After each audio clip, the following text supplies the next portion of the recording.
crafting chef, and this is DIY in 9, and this is our Battleborn segment, and that's a mouthful. But this is Battleborn is for local Nevada, anybody in Nevada. So we have an author here, and this is Marie Tolan. And you guys, Marie's going to tell you about the trilogy of story that she wrote and why.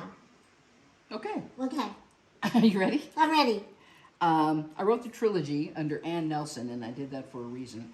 My mom picked Ann as my middle name. My dad picked Marie.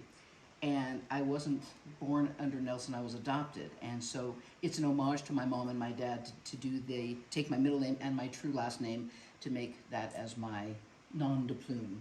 Which actually was part of my real name. But the books came to be because in 16 I lost my best friend, my dad, and my mom the same year. I was missing my friend about a year and a half later, and I started writing All In A Daydream as a way to say goodbye to her, but in a sense, it became a romance, and I brought her back to life in the book. And that sort of gave me a chance to have more time with her, and that was important.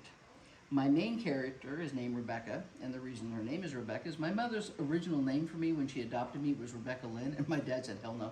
Oh. And I will love that man forever for that. So I named my main character Becca. Oh, okay. And that was again for my mom. So do you feel like you kept her alive, you could keep communicating with her? I did. I got to, I write in a very unique style. I'm very conversationalist when I write. And as an author, as you read the trilogy, I actually yell at you as a reader. Okay.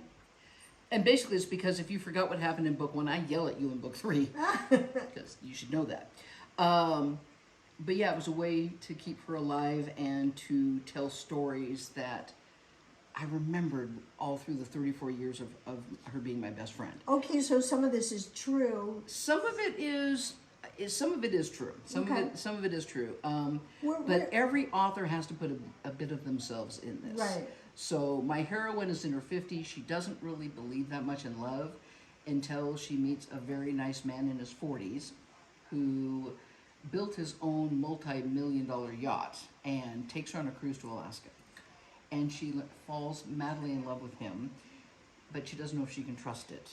And as the story progresses, you'll see how she grows and he grows, and in The Dreamer, it all comes together. Okay, I have a question. You have to know. Okay, so people need to remember this is Ann Nelson, not Marie Tolan. It is, if you're looking for you. Also, I have a question. Yes. When you said, I think prior you said Idaho. Yes. And you said Alaska.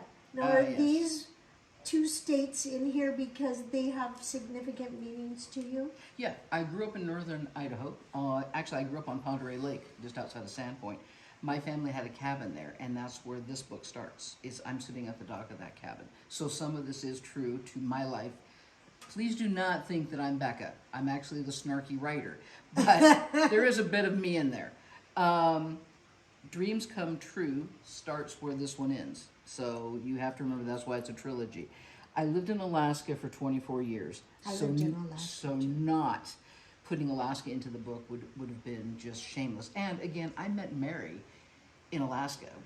The second day I was in Juneau, Alaska, I met Mary. Your best friend? And that's exactly what she said. She goes, we're going out for drinks tomorrow night, and you're going to be my new best friend. I'm like, okay. Oh, that's funny. And within 3 months, she was introducing me as, this is my best friend in the entire universe. Aww. And when she decided to marry Kelly, she looked at her and said, yeah, if Marie doesn't like you, we're breaking up. Like, what? So yeah, and I adored Kelly from the beginning. So it was, it was a true friendship that I think lasts through time. But so that's bringing basically her back, what this is. This was a way to bring her back to life, so I had her in my life for a few more years, and that was important. It was important for me to mourn her that way. Did it help you go through that grieving process? Did it help you feel better, like it did, lighter? Yeah, I mean, like I lost my daughter at 27, and we never talked about, right, Gary? We never talked about like with anybody. We should have, because we kind of went into a dark place. But, you know, It's easy to if do that. I never thought about writing anything, you know, but did this help get through those grieving stages? Yes, very much so. Yeah, and you'll see that as the book progresses. It's a way to do a proper goodbye, Okay. and you feel good about it. And so it was nice, and I actually got to create a love story in the mix, which was really nice. And I publish under Pegasus, so the books are available on Amazon, Barnes & Noble, except for book one, which you can only get from me. And you said you'd be lovely enough to put my email address up, and you can just get a hold of me or my website up, and I'll get you a book. Yeah, okay. So I'm so excited to read these. You guys, my mom read 2 of them before she passed away. And so she said they were fantastic. And if my mom said they were good, they're good, because my mom read a book a day and she was an avid reader. And so if she said it was good, it's good. So thank you, Marie, for being on. thank you, Maria. You guys, you have to read the books. Have a great day. See you next time. Thank you.